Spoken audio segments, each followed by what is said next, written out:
Good morning. Happy Mother's Day as well.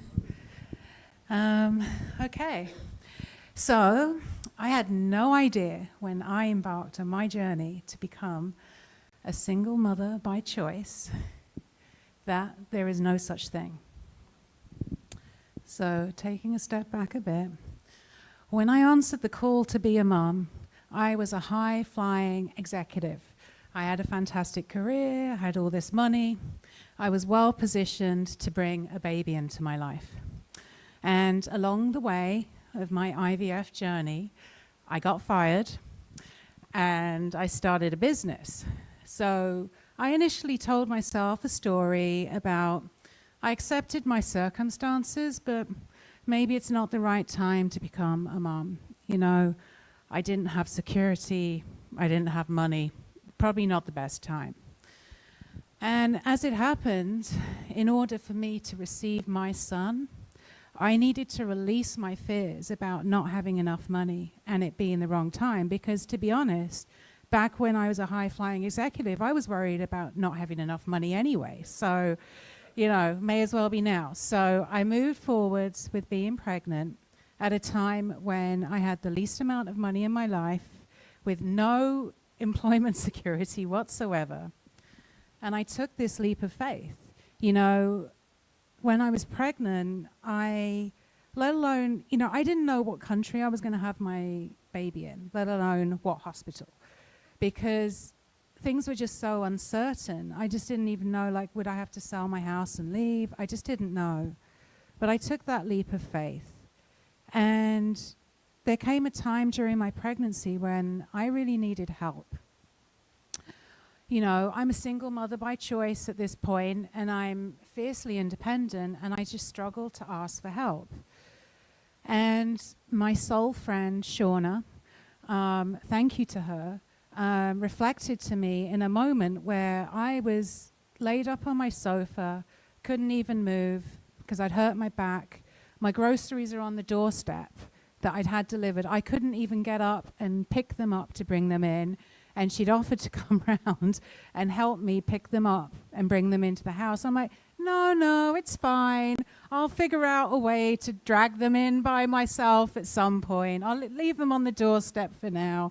And she just reflected to me, what is this? Right? Why can't you ask for help? You need it in this moment. So, thank you, Shauna. Because in that moment when I became vulnerable and I opened myself to asking for help, the help came. A whole surge of help came. A 100-foot wave of help came. From all directions, this loving support just came rushing in. Furniture assembly, baby showers and blessings and laundry support. You know, baby stuff galore and pampering stuff from me. Just this whole community just rose up for me and just came in. And I was so overwhelmed, you know, in a good way. But I wasn't such a single mum by choice now, was I? And what a truly wonderful place to be. So what happened is, to become a mum, you know, I thought I would, you know, let's feel motherly and I'll attract being a mum. And let's take this action and that action with my health, with my body. But really what it was about was, it was about the strength of my faith that my needs are met no matter what the situation. That was the strength that I needed to find to become a mom. And to become a single mother by choice, it wasn't anything to do about my independence. It was all about my vulnerability and acceptance. So wherever we're striving to be, we often think, oh, I need to take this action and that action and X, Y, Z, and I'll get there. But do we often think about the deep work that we need to do to become those unexpected qualities, to hold that vibration, to become where we're going? And these qualities were already in me. I just needed to dig a bit deeper. I revealed what I already was, and I was already a mom. We are seeds of potential seeking to express our true selves. And I can see my own mum more clearly now. You know, my own mum just provided me with so much support. I had 2 surgeries, and she was there to nurse me through them both, me and my baby son. And it was beyond anything I've ever received in my, well, what I felt I'd received. I guess I don't remember when I was a baby. And I just found so much rapture in these moments, you know, the 3 of us sleeping in a bed together because I couldn't lift my son. And it just felt like this huge surge of mothering that my mum gave me at the time that, you know, I'm, you know, kind of end of time as me as a child, really. So I feel like my mum really answered the call above and beyond. And now I'm the mum, and there's no going back to being that child.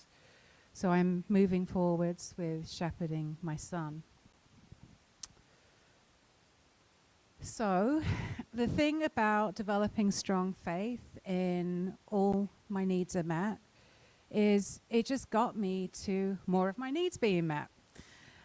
Just everything continuing to fall into place for me and my son Eamon every day now, you know, through the postpartum care, the right doctors, healthcare, healthy food, clothes, even clothes for me, clothes for him, toys, just everything. And what I realize is when I watch him struggle, you know, like he starts crying in the moment because he needs something. And I'm already on it. Like he's crying because he's hungry or, you know, or he needs picking up or whatever it is. Whatever he's crying for, I'm already on it. And he just doesn't realize that.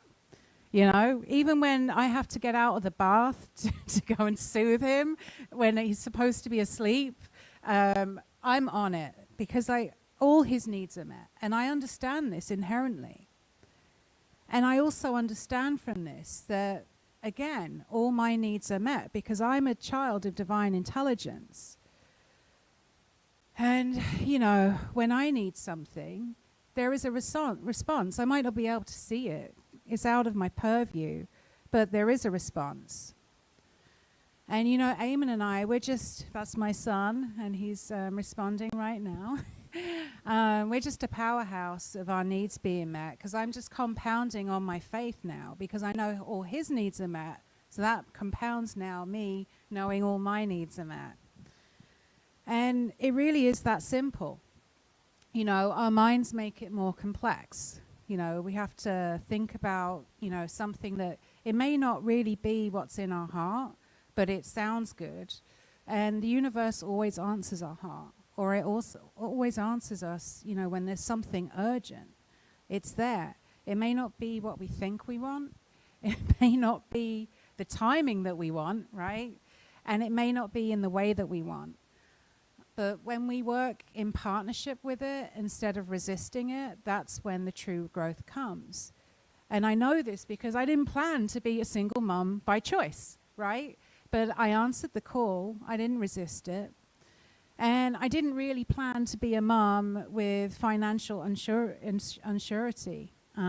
But again, I answered the call. And, you know, like how wonderful and what a blessing, what a miracle, what a place to be that I just can't even imagine if I'd not gone with it and I'd allowed my mind to just tell me no and no, it's not right, you know, wait or whatever and make up stories. I wouldn't have wanted to have missed out on this. So, yeah, I know that all your needs are met. I know this for myself and I know it for you.